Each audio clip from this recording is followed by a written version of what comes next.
콘돔만 끼는 게 더 무섭지. 첫 경험에 콘돔 3겹이라니요. 콘돔 미끄러집니다.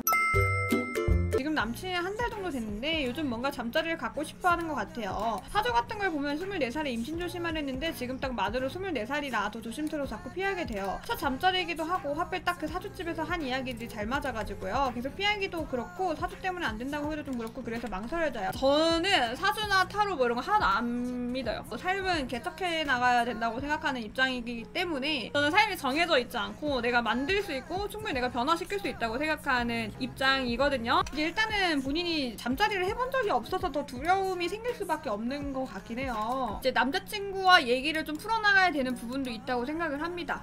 잠자리를 해본 적이 없고 이런 거에 대한 두려움이 많이 있다. 여자라면은 애를 계획적으로 가지기 전까지는 당연히 걱정을 해요. 당연한 거예요. 누구든 고민을 많이 할 겁니다. 정말 어떻게 될지 모르고 특히 막 술 마시고 피임 안 하는 사람도 진짜 많으니까 보면 당연히 두려움이 있을 수밖에 없는 감정이라 이건 일단 남자친구분에게 내가 임신에 대한 걱정도 많이 크다라는 거를 남자친구분에게는 충분히 이야기를 해볼 수 있지 않을까 싶습니다. 남자친구분이 어떻게 해가지고 뭐 자기가 피임을 뭐 어떻게 저쩌고 뭐 얘기를 하겠죠? 이런 과정을 좀 맞춰가는 게 필요할 것 같아요. 어디 하나에 의지하시기보다는 그러니까 그 사주를 믿고 뭔가 안 하시기보다는 본인이 남자친구와의 관계 속에서 남자친구와 어떻게 좀 더 다양하게 이야기를 하고 이 관계를 조금 더 긍정적이게 풀어나갈 수 있을지를 결정하면 좋겠어요. 성관계를 하란 얘기는 아니에요. 성관계를 하란 얘기가 아니라 남자친구와는 충분히 대화가 필요하다라는 이야기를 좀 드리고 싶은 거예요. 피임약을 드셔보시는 건 어떨까요? 나쁜 게 아닌데.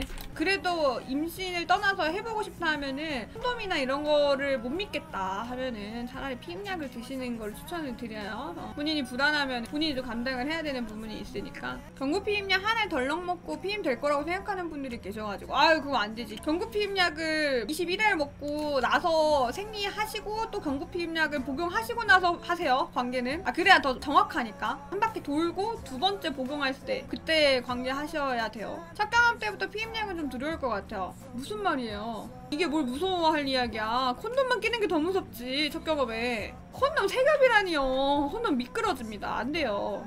이거 너무 물란한 거 아니에요? 이게 아니라 이게 안전한 거야 이게. 애초에 그렇게 생각하는 게 성교육이 잘못된 거야. 이런 얘기 하는 게 좀 그런 게 그러면은 그걸 한 여자랑 만나면 콘돔을 안 껴도 되는 거 아니냐 또 이렇게 얘기가 나오겠지? 아니야. 이게 성병을 막아주진 않거든? 그러니까 이것도 하고 콘돔도 껴야 되는 거죠. 피임도 되고 성병도 예방하고. 산부인과에서도 피임을 하려면 피임을 여러 가지 하라 그래. 이렇게까지 해야 이 불안감이 좀 없어지고 이 잠자리도 여러 번 해봐야 본인도 좀 안심이 돼. 이렇게 해도 이 정도는 괜찮구나 하는 것도 좀 느껴야 되거든요. 피임도 이중으로 하고 본인도 스스로 느껴야 이 임신에 대한 불안감이 좀 줄어들긴 하거든요. 내가 해보지 않고 그냥 상상으로만 하면 사실 임신할 두려움이 훨씬 크기 때문에 이렇게 하고 저렇게 하고 남자친구와의 대화가 제일 중요하다라는 거를 좀 전달해드리고 싶었어요. 너무 예뻐 자꾸 보게 돼 네 눈, 코, 입부터 목소리, 눈웃음까지